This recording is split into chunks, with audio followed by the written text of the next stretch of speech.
Magandang umaga po sa lahat. Ako po ay magpiprito ng aking isda. At ito, ipagprito ko ng talong yung aking alagang panganay. At hindi naman kumakain ng isda at hindi kumakain ng isda at saka pinakbet. Pero kumakain siya ng pritong talong. Unahin ko yung talong at isda kasi yan yung kinakain ng mga alaga ko. Itong pinakbet kahit mamayang hapon na at wala naman si Busing at si Madam dito. Nasa office pumasok. Kaya kahit mamayang hapon na iluto yung anak. Pero hiwain ko na rin kasi para madali na lang magluto mamaya habang nagpiprito ako ng aking kailangan isda at talong. Hiwain ko na yung mga gulay. Ilagay ko to sa rep kasi pang pwede yung pang fried chicken. Fried chicken. Nakapaglinis na ako. Mamaya palitan ko yung sakin ng kama nila. Lalaba uli ako bukas. Ayun, yung mga sampay ko rin. Mamaya kailangan kong tanggalin. Kailangan mabakanti uli yung sampayan at magsasampay uli bukas. Itong aking manok kasi kailangan kong lumasin sa asin at limon.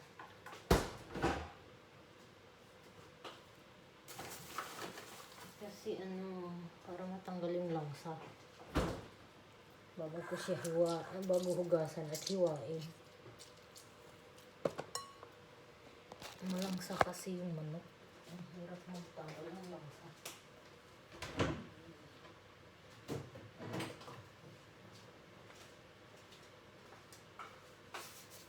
Ko muna.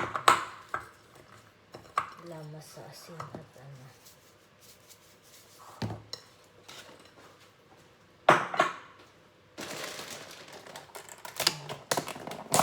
ito yung talong na ipiprito ko. Lalagyan ko, may itlog na yan, nakababad sa itlog.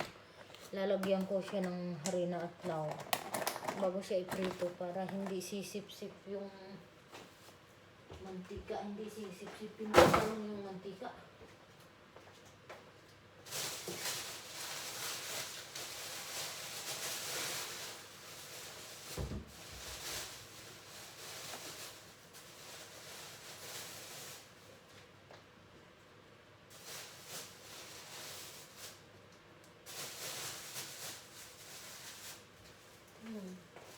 Ito ang gulay ko. Ito, kalabasa,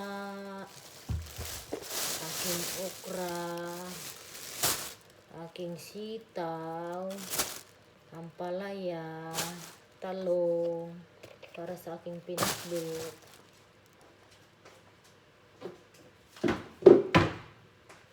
At syempre, hindi nawawala ang bawang, sibuyas. Ito, lalo yung kamatis. Tsaka yung breast chicken. Bagoong. Bagoong alam mo. Ito yung aming bagoong alam mo. Yan.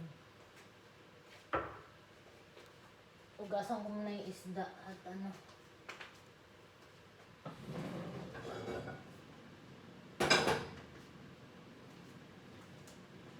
maghalo yun, may galunggong pa ko dati. Ko to isang klaseng isda. Nakalimutan ko yung pangalan niya. Pagsamahin ko siya kasi hanggang hapunan na to. Kailangan ko siyang hugasan maigi. Dating bumili kasi ako ng isda. Dinamihan ko kasi balak kong ipaksiw. Matagal pa naman ako magpaksiw. Isa ka na ako magpaksiw. Prito ko na rin. matagal na sa rep. Naka-stock na matagal sa rep. Pero magandang sobrang tagal sa rep yung pagkain. Sa freezer na matagal.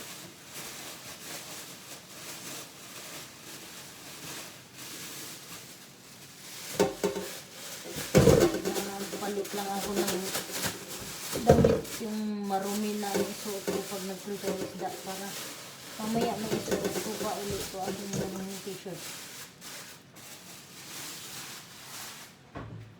Para hindi masyadong amoy isda pag bumaba ako sunduin ko yung mga bata. Alaga siya.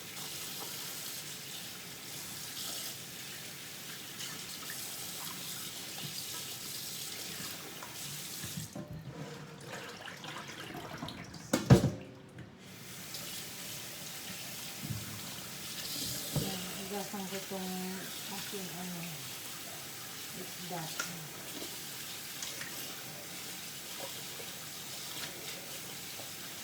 Dalawang alaga ko, gustong gusto nila itong isda. Kasi lang yung panganay ayaw. Kaya magprito ako ng talong para sa kanina. Kasi makain siya ng talong pero ayaw niya ng isda.